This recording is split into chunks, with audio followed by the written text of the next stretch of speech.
I'm at my bi-rotation plot on the way back from a delivery on the other side of town, and I'm just swinging in here to check on the status of the plot, how it's doing, and I'm gonna harvest some lettuce while I'm here. Today's vlog will be a little bit of this and that, and just kind of showing you guys some of the projects we have going on the farm right now.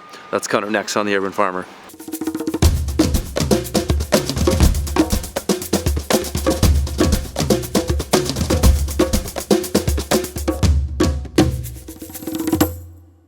So my lettuce is doing pretty good here. This plot is looking very well established for the fall and winter season.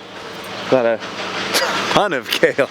I don't know what I'm gonna do with all that stuff, but my lettuce is doing very well, which is what I'm mostly excited about. And I've got a strong crop of spinach coming on, 2 successions. Got a little bit of carrots. This kale is nuts. It's like, it's 4 feet tall. Anyways, so I'm just sliding in here on the way back from my delivery, and I'm just gonna harvest this 1 bed of lettuce, and then I'll be on to harvesting the lettuce later in the week that is at the home base. This was the first bed that we cut in this succession of lettuce here, and so this is its second cut. So I'm just gonna cut it now, and then we'll have some of the lettuce that we need for the week.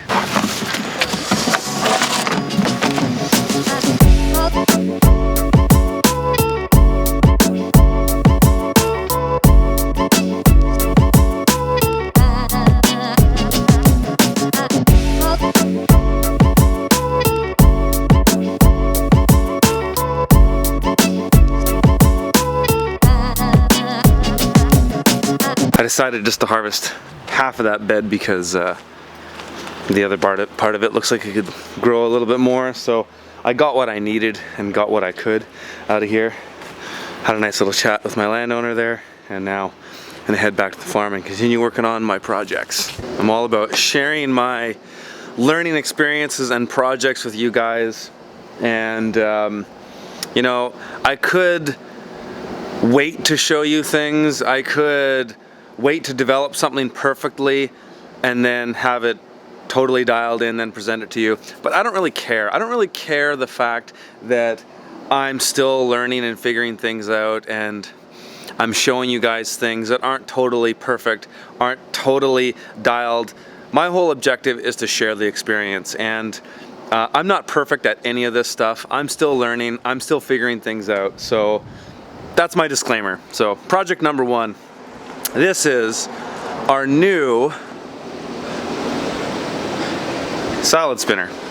So basically what it is it's a modified washing machine, and it's a specific type that fits these Rubbermaid totes or these Rubbermaid bins that go in there.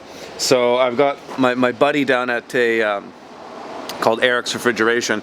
He's wired this up for me, so I've just put a basic timer on this thing, and there's still a few things to tweak with this because it doesn't start really strong. I have to kind of give it a bit of a spin to get momentum going.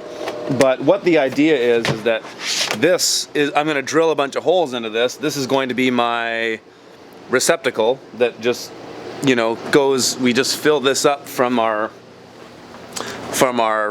washing bin, fill that full of greens, dump it in here, get it spinning, and then dump it onto the drying screen. So it's going to be removing steps. And I definitely got to give my friend Jeremy Mueller at Excelsior Farm down in Oregon credit for this. I was at his farm in June when I was at the Mother Earth News Conference down there in Albany, Oregon.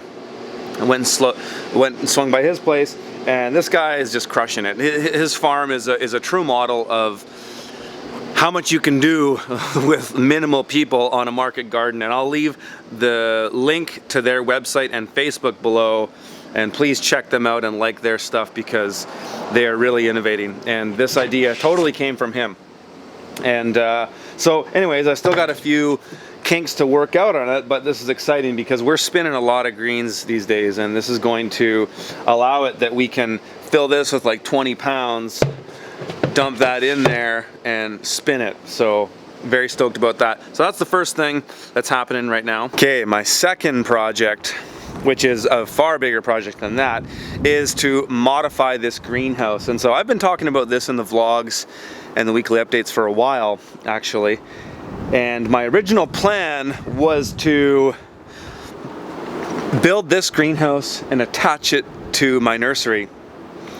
But on the advice of many good friends, even some of the subscribers here on the YouTube channel, I've come to the realization that that is a risky engineering thing to do, especially when I assess what could potentially happen as a result, in that I've spent a lot of money to build this thing, around $35,000 to be exact, which I've spent a lot more than I needed to. I get that. Somebody's going to say, oh, I could build that for $10,000, and you probably could. Anyways, I spent a bunch of money on that thing, and it's been a lot of trial and error. I'm still actually fixing some things on it. Needless to say, I need to have year-round lettuce production and really early and late tomato production. That's my goal. And so I wanted to build onto this and then put a gutter between the greenhouses. Anyways, it's a long story. It's too much of an engineering risk. There's too many things that could go wrong. So what I've decided to do is make do with what I've got and modify this greenhouse. So this tunnel here is an 18-foot wide tunnel. It's 48 feet long. There are 4 feet between each rung. What I'm going to do is take it apart, stretch out these rungs, lift it off the ground, and make it 22.5 feet wide. And I'm going to add another rung, so I'm going to make it 52 feet long. And so I've got a sort of a jig right now that I'm using to stretch these things out, and it's working well. And what I'm doing, so these are what these look like stretched out. I'm just using a series of straps, and I can quite easily, actually, one person, I've got these little these rebar stakes down in the ground. I bring one of those hoops on, I put it on the rebar stake, and then I come down to the other end and I stretch it, and then I tie a strap to it, strap it, and stretch it. What I'm doing here is I'm stretching these out, and then I'm going to repost the side posts for that greenhouse. So going to basically pull it all out and rebuild the whole thing just using the old hoops. And there's going to be straight walls, so it's going to be 22.5 feet wide with 6-foot straight walls, which are going to be, I'm using chain link fencing posts basically. Those posts are going to be 1 7/8 schedule 40, so it's a really thick steel. And then there's going to be 6-foot posts hammered into the ground, so it'll be a straight greenhouse for 6 feet, and then it'll have the hoop. But I'm building a cross member in it, so I'm taking a 21-foot piece of galvanized steel chain link fence top rail, and I'm mounting it up. So I'm essentially making like a truss in a building. So running a cross member along there, and then putting 2 diagonals in there, just using basic chain link fencing stuff. I'm using these pieces like this and this. So I'm gonna have the diagonal pieces will be strapped in like this. And so I have to do quite a bit of cutting. I've borrowed my friend's chop saw, and I've got a blade for cutting steel, and I've also got a reciprocating saw so that I can modify this. So I'm going to be doing some steel work. No welding, and that was the idea. The company that I'm sourcing the chain link fence stuff from, they're doing one weld for me. It's a joint piece because my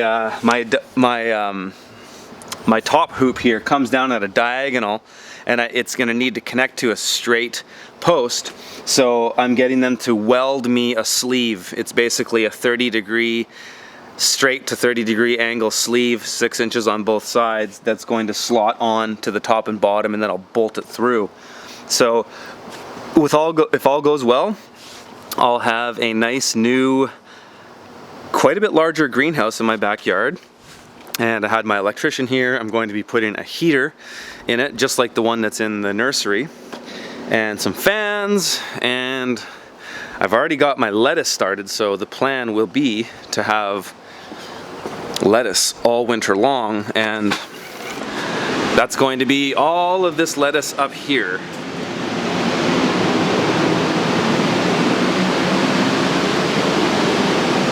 So we're gonna have a bunch of production there. And now that we're in the greenhouse, this leads me to the third project. So you might notice that I've got my concrete floor down, which is just 24 by 24 inch pavers. And what we're gonna do, because we're going to be doing a lot of winter production this year, is we're going to move all of our post-harvesting equipment into this greenhouse. So this shelf here is 16 feet long. I'm going to shuffle that down to the end. And then from here to here is going to be all of that post-harvesting equipment. So our washing table, our washing tub or our bubbler, our drying screen is going to go in here, the spinning machine is going to go in here, and then the walk-in cooler is going to go at the end. So we will be able to do everything that we do for the farm on a day-to-day basis in here. It's starting to get cold. So the mornings are cold, the afternoons are lovely. It's 20 degrees right now out here, 20 degrees Celsius. So it's still warm, but it's getting colder, and the Farmer's Almanac says that we've got a really cold winter coming. So I'm thinking that this is going to be our last week outside. We're gonna move in here. It's great in here right now. It's a nice 33 degrees Celsius, about 90 degrees Fahrenheit. So it's nice and warm. On the back end here, it's shaded, so looking forward to getting that set up so we can do all of our work here.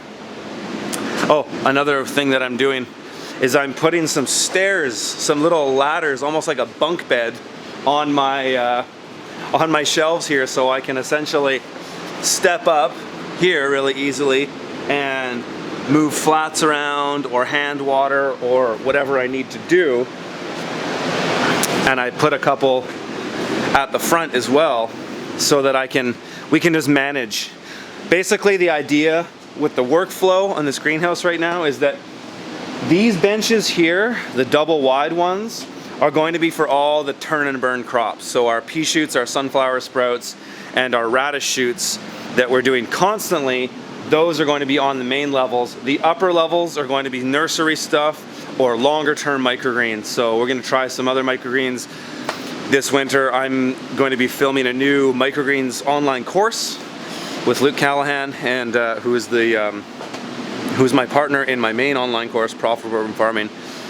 And so we're going to be shooting some of that content here. And so the idea is the top shelves are the things that are slower growing crops that we don't need to move around as much. Whereas the turn and burn, fast growing stuff that we're planting and harvesting on a weekly basis goes on these ones and on the ones below. So the beauty of this design is as we get further into winter,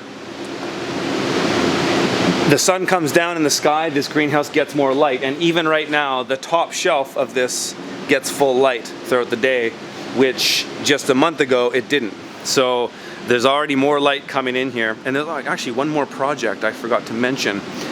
I was contacted a number of months ago actually by I'm just gonna turn off my fan here.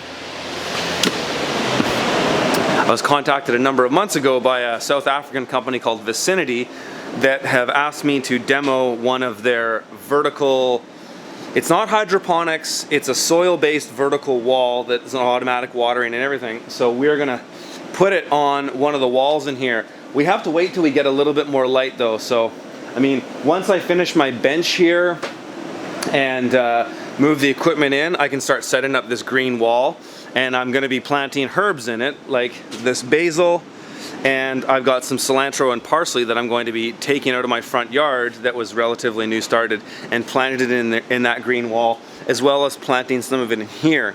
So the idea is to do a split test for them. What grows better in the wall, in the vertical wall, or in the soil? So that way I can have an idea of how it performs.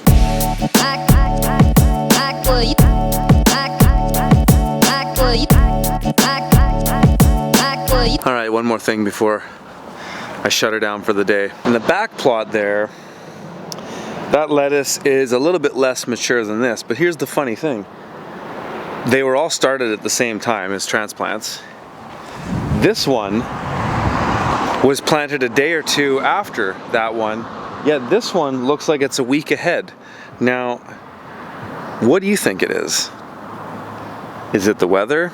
As far as the climate goes, both of these get the same amount of sun. In fact, if anything, this one gets a little bit less because you can already see that it's in the shade. So, do you think at this time of year, shade would make it grow faster when it's cool? I'm not totally sure. I think I have a good idea. I'm not gonna say, but let me know what you guys think. Both of these beds planted the exact same time, except this one was transplanted a day or two later. This plot here gets less light, yet this one looks like it's a week to 10 days ahead. Why would that be? Leave your comments and questions below. And I think I know, but I'll let you guys figure it out.